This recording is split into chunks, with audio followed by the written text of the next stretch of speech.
তো ফাইনালি গঙ্গা দেখতে দেখতে আমাদের কিন্তু অলরেডি লঞ্চ পার হয়ে গিয়েছে।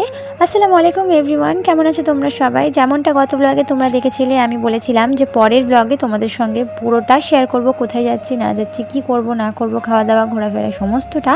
তো তেমনই হাজির হয়ে গেছি আবারও একটা নতুন মিনি ব্লগ নিয়ে। তো আজকের মিনি ব্লগে কিন্তু আমরা লঞ্চ পার হয়ে অলরেডি চলে এসেছি এপারে। এখানে নাজিরগঞ্জের একটা মাজার আছে যেখানে মেলা হচ্ছে, আর সেই সাথে কিন্তু আমরা যাব বি গার্ডেনে। প্রথমে আমরা বি গার্ডেনে যাব, তারপরে ওখান থেকে কিছুটা ঘোরাফেরা করে এসে এখানে মেলায় ঢুকবো। তো সেই মতোই কিন্তু আমরা লঞ্চ পার করার পর এখান থেকে একটা টোটো ভাড়া করে চলে গিয়েছিলাম বি গার্ডেনের সামনে। তারপরেই আমরা ঢুকতেই অলরেডি 3:45 মতো বাজিয়ে ফেলেছিলাম, মানে আমরা গার্ডেনে ঢুকেছি 3:45 বাজে।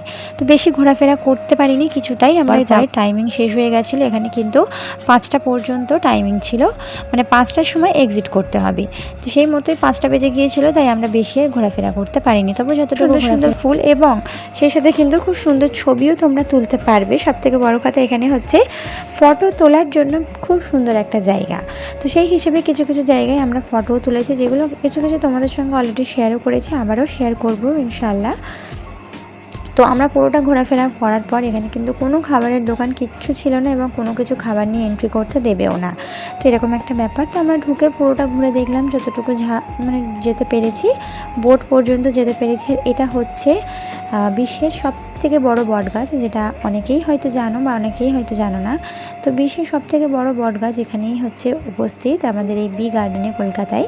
তো দেখো কত সুন্দর। আমি এখানে এসেছিলাম প্রায় আজ থেকে কত বছর বলবো, প্রায় 10-12 বছর আগে এখানে একবার এসেছিলাম। তবে তখন কিন্তু এই বটগাছটা এইভাবে পাঁচিল দিয়ে ঘেরা ছিল না, ওপেন ছিল। আমরা কিন্তু বটগাছে মানে গা দিয়ে যাতায়াত করতে পেরেছি।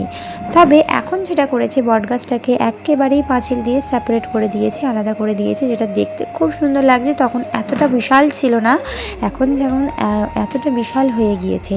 আর ওপর থেকে, মানে দূর থেকে ওপরের দিকটা দেখলে বটগাছের মনে হবে যেন পুরো একটা বিশাল, মানে দীঘার যে ঝাউবন সেরকম একটা ফিলিংস আসবে। তো খুবই সুন্দর লাগছিল, ওয়েদারটাও ভীষণ ভালো ছিল। আর সেই মতোই কিন্তু আমরা অল্প কিছু ঘোরাঘুরি করে তারপর চলে এসেছিলাম এই নাজিরগঞ্জের মাজারের মেলায়। তো আমরা মাজারে ঢুকিনি, আমরা বাইরের এই যে মেলাটাই ঘোরাফেরা করে, একটু ফুচকা খাওয়া হলো, আইসক্রিম, এই সমস্ত খাওয়া দাওয়া করে ঘোরাঘুরি করে চলে আসলাম লঞ্চ পার করে এপারে। তো এপারে আসার পর আমরা কিন্তু একটু মানে মুদিয়ালির মার্কেটের যে গার্ডেন রিচের সামনে যে মার্কেটটা বসে, যা অনেকেই জানো, সেই মার্কেটের সামনে থেকে কিছু টুকিটাকি কেনাকাটা করে আমরা বাড়ি চলে এসেছিলাম। কী কী কেনাকাটা করেছি সেটা পরের মিনি ব্লগে শেয়ার করব। খুব বেশি না, অল্প কিছু জিনিস কেনাকাটা করেছি, সেগুলোই তোমাদের সঙ্গে পরের মিনি ব্লগে শেয়ার করবো। আর আজকের মিনি ব্লগটা তোমাদের কাছে কেমন লাগলো অবশ্যই কমেন্ট করে জানাবে।